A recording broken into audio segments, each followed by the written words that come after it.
Bienvenidos una vez más al curso de Estadística Básica en su modalidad de educación a distancia. Vamos a trabajar el día de hoy la segunda parte de nuestros contenidos de lo que son razones y proporciones de uso frecuente en estadística descriptiva. En el video anterior habíamos platicado de lo que son las tasas, la prevalencia y la incidencia. Le recomiendo que si alguien no ha visto el primer video, pues busque el enlace a través de la plataforma de Classroom y vea ese video primero. Hoy vamos a estar hablando acerca de la segunda parte de las medidas, que son medidas de riesgo, el riesgo relativo, la razón de nomios, el riesgo atribuibles y un tipo de medidas un tanto especiales que son la sensibilidad y la especificidad, que nos sirven para poder evaluar pruebas diagnósticas. Lo primero que tenemos que hablar es del riesgo relativo. El riesgo relativo es una medida de riesgo. Es decir, nos habla de cuánto pesa o qué importancia tiene un factor para el aparecimiento de una enfermedad. Para poder calcular el riesgo relativo necesitamos dos grupos. Un grupo expuesto al factor que nosotros consideramos va a desarrollar la enfermedad y un grupo no expuesto al factor que nos va a servir como comparación. La división entre la incidencia de la enfermedad en el grupo expuesto y la incidencia de la enfermedad en el grupo no expuesto nos da el riesgo relativo. Es decir, para poder calcular el riesgo relativo necesitamos las incidencias. Primero calcular la incidencia de la enfermedad en el grupo expuesto, y esto lo vamos a dividir entre la incidencia de la enfermedad en el grupo no expuesto. Por ejemplo, si la incidencia de un grupo expuesto a un factor es de 30 por 100.000 por año, y en el grupo no expuesto encontramos 10 casos por 100.000 por año, el riesgo relativo va a ser la división entre 30 por 100.000 por año, la incidencia del grupo expuesto, entre 10 por 100.000 por año, la incidencia del grupo no expuesto. Como es una razón por cociente, estos dimensionales se anulan y nos va a dar un resultado que es adimensional. Este 3 que tenemos acá nos habla de la importancia del riesgo, es decir, tenemos 3 veces más riesgo de enfermar si estamos expuestos al factor. Una vez más, para poder hacer el cálculo del riesgo relativo necesitamos dos grupos, un grupo expuesto al factor y un grupo no expuesto al factor.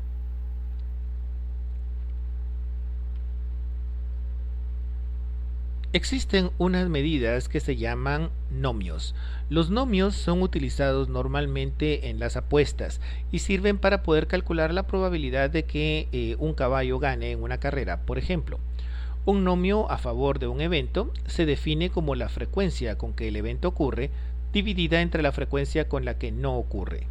A diferencia del riesgo relativo que trabaja con incidencias, los nomios trabajan con frecuencias, de tal manera que no necesitamos conocer la población en riesgo o hacer un estudio longitudinal para poder calcular incidencias, sino que solo con una observación, con una n, nosotros podemos calcular el nomio. Los nomios se calculan dividiendo la frecuencia con que el evento ocurre entre la frecuencia con que el evento no ocurre. Es decir, un nomio va a ser la división entre la frecuencia con que el evento sucede o sí sucede entre la frecuencia con que el evento no sucede, es decir, los que sí sobre los que no.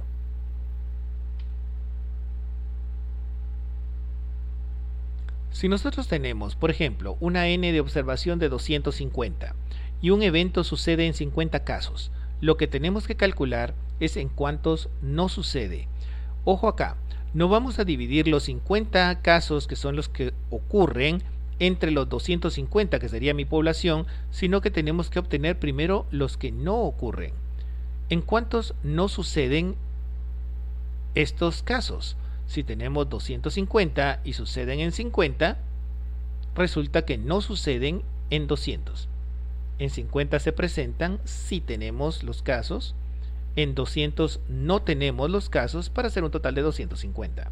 O lo que es lo mismo, la n total menos los casos que sí ocurren nos da los casos que no ocurren. Los nomios entonces en este caso va a ser 50 de 200 y nos da 0.25.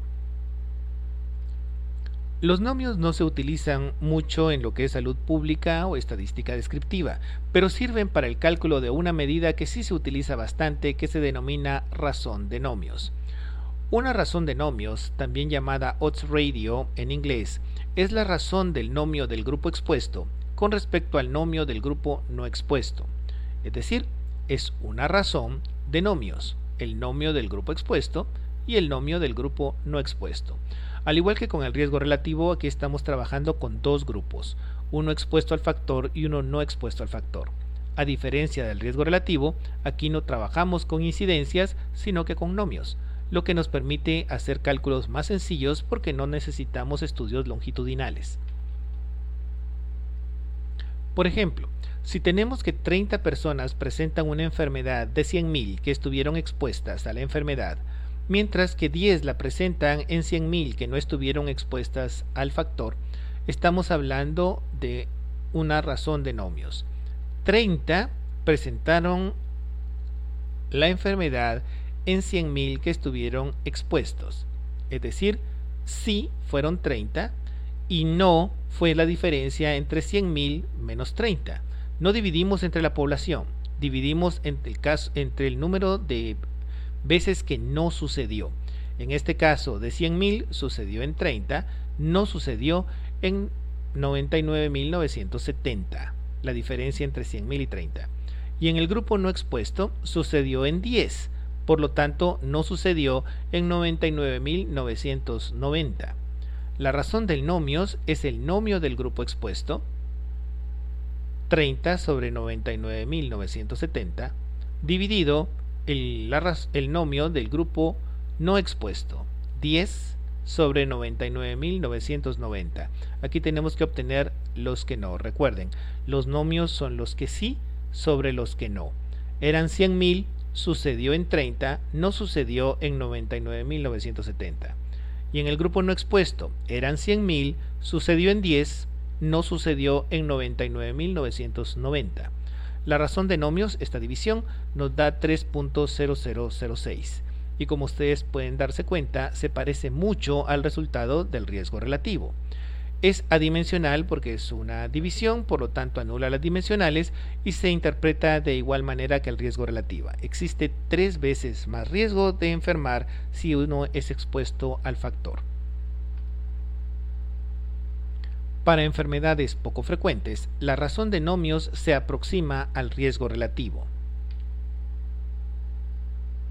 Esto significa que podemos aplicar una razón de nomios para tomar una idea aproximada del riesgo relativo, aunque no conozcamos la incidencia entre las personas expuestas y las no expuestas, lo que simplifica casos en muchas oportunidades donde no contamos con estudios longitudinales para poder calcular incidencias.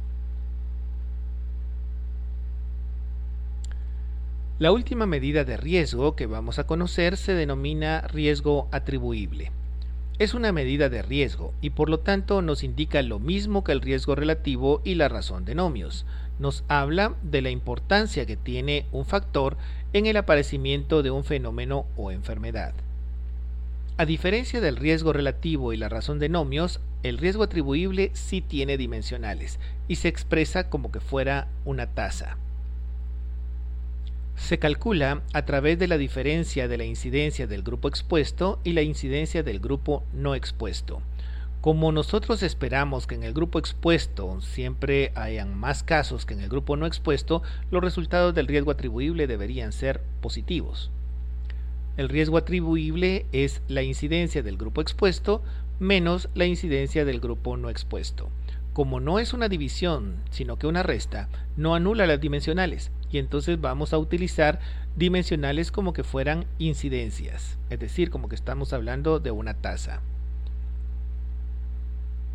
Si la incidencia en un grupo expuesto al factor es de 30 de 1000 por año y en el grupo no expuesto al factor es de 10 de 1000 por año, el riesgo atribuible va a ser la diferencia entre la incidencia del grupo expuesto, 30 de 1000, menos la incidencia del grupo no expuesto, 10 de 1000. Por lo tanto nos va a dar 20 de 1000 por año. Las dimensionales no se anulan porque no es una división. Y esto se expresa con la misma dimensional que estamos trabajando acá, 1000 por año. Por lo tanto, nuestro riesgo atribuible es de 20 de 1000 por año. La interpretación del riesgo atribuible es igual que con el riesgo relativo y la razón de nomios, solo que no se expresa por el número de veces de más riesgo, sino que nos habla de que hay 20 de 1000 por año más riesgo de aparecimiento de la enfermedad al estar expuesto al factor.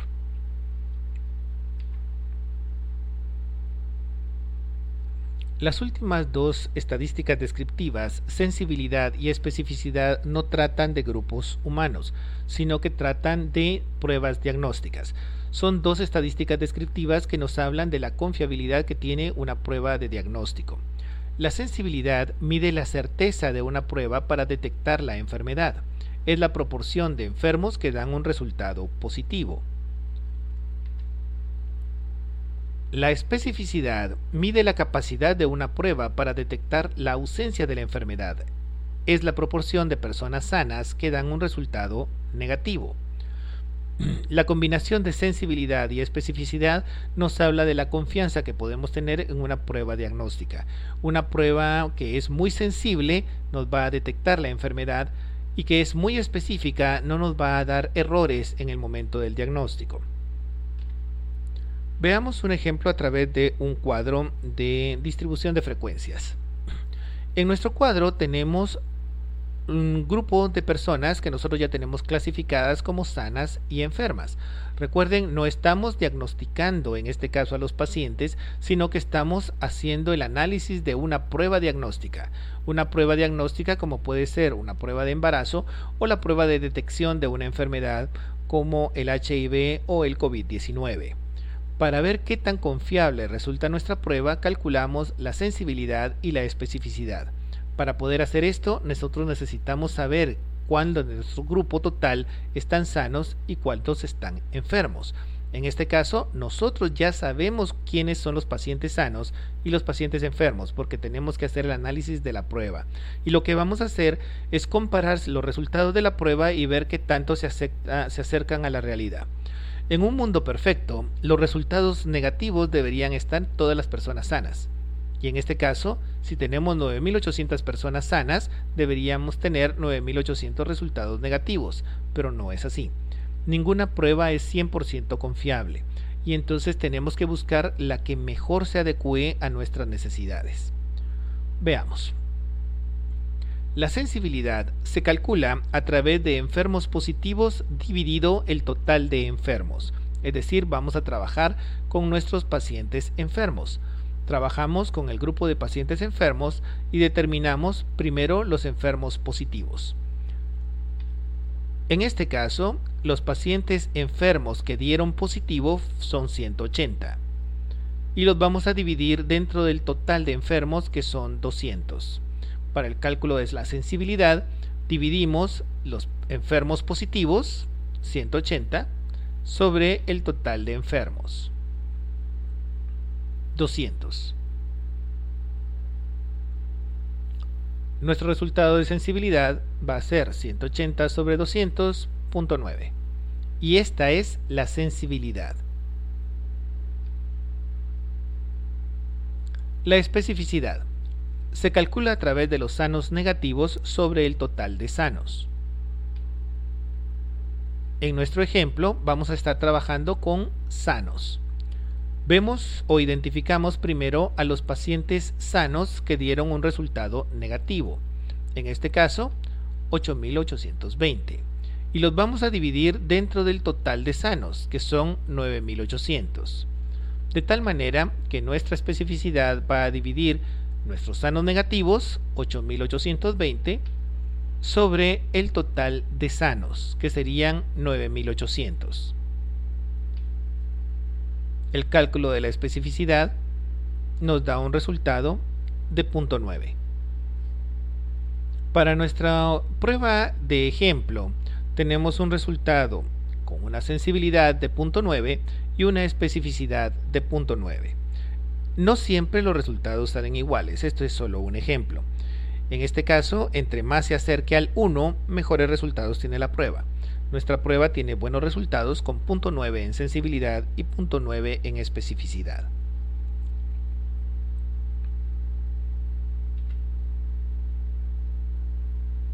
Con esto cubrimos nosotros el contenido de razones y proporciones de uso frecuente en la estadística descriptiva. Muchas gracias por observar los videos, esperamos que sirvan para poder resolver las dudas que ustedes tengan al momento de revisar los contenidos en los libros de texto, y siempre vamos a estar a la disposición en las clases presenciales o a distancia que vamos a estar trabajando para resolver dudas que tengamos de nuestra hoja de trabajo. Nos vemos en el próximo video.